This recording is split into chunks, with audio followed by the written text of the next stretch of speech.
আসসালামু আলাইকুম এভরিওয়ান। আশা করছি আপনারা সকলেই খুব ভালো আছেন।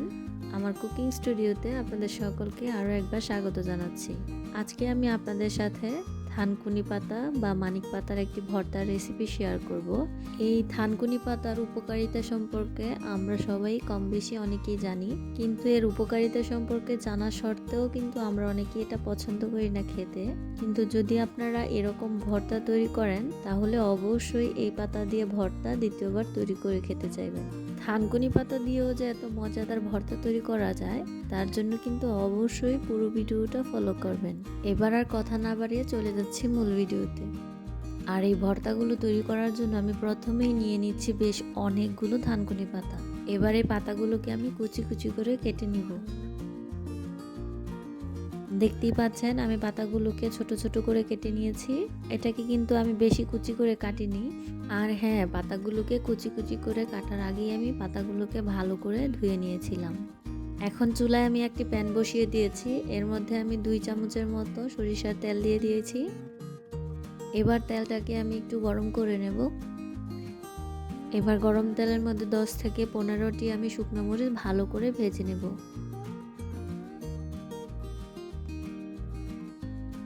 মরিচগুলো ভাজা হয়ে গেছে। এখন এগুলোকে একটি বাটিতে আমি নামিয়ে রাখছি। এবারে ভাজা তেলের মধ্যে আমি ছোট সাইজের 2টি রসুন ভালো করে ভেজে নামিয়ে রাখবো।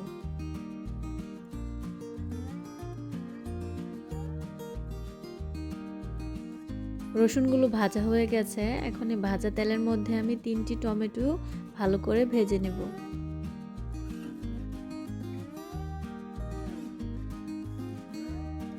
টমেটোর এক পাশ ভালো করে ভাজা হয়ে গেছে। এখন এগুলোকে আমি একটু উল্টে দিচ্ছি। এবার এই পাশটিকেও আমি ভালো করে ভেজে নেব। টমেটোগুলো ভালো করে সেদ্ধ হয়ে গেছে এবং নরমও হয়ে গেছে। এখন এই স্প্যাচুলার সাহায্যে আমি টমেটোগুলোকে ম্যাশ করে দিচ্ছি। এবার এর মধ্যে আমি অল্প লবণ দিয়ে দিলাম। এখন এর মধ্যে 2 মুঠ পরিমাণের থানকুনি পাতা দিয়ে দিচ্ছি। এবার স্প্যাচুলা দিয়ে টমেটোর সাথে পাতাগুলোকে ভালোভাবে মিশিয়ে ঢাকনা দিয়ে ঢেকে দিব।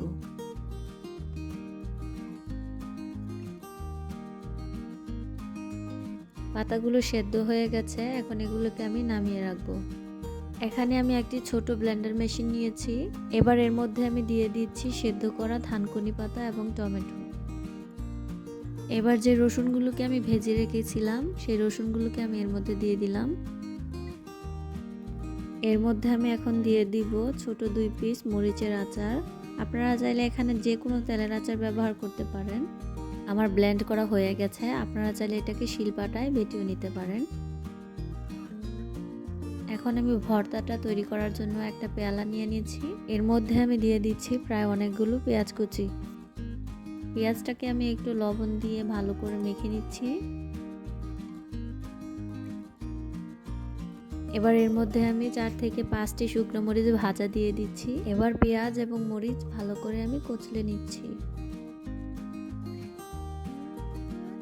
এবার এর মধ্যে ব্লেন্ড করা থানকুনি পাতাগুলো দিয়ে দিলাম। এর মধ্যে দিয়ে দিচ্ছি কিছু ধনেপাতা কুচি। এবার সবগুলো উপকরণকে ভালো করে হাত দিয়ে মেখে নিচ্ছি।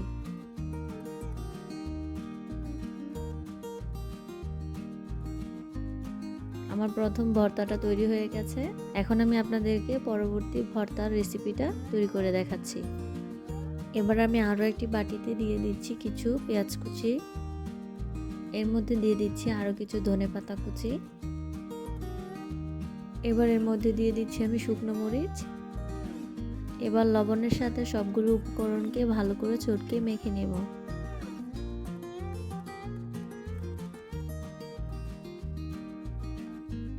ভালো করে মাখানো হয়ে গেছে। এখন এর মধ্যে 2 মুঠো থানকুনি পাতা দিয়ে দিচ্ছি। এখানে আমি কাঁচা থানকুনি পাতাগুলো ব্যবহার করছি। এবার সবগুলো উপকরণকে ভালো করে হাত দিয়ে মেখে নেব।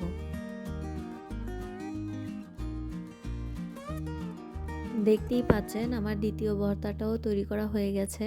এখন আমি আপনাদেরকে দুটো ভর্তাই একসাথে পরিবেশন করে দেখাচ্ছি। আমি কিন্তু এখানে 2 ধরনের ভর্তা তৈরি করে দেখিয়েছি।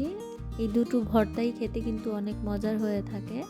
যদি আপনাদের কাছে ভালো লেগে থাকে তাহলে অবশ্যই আপনার ফ্রেন্ডস এবং ফ্যামিলির সাথে শেয়ার করবেন। আর অবশ্যই কিন্তু নতুন ভিডিওর জন্য আমার চ্যানেলটিকে সাবস্ক্রাইব করে রাখবেন। আল্লাহ হাফেজ।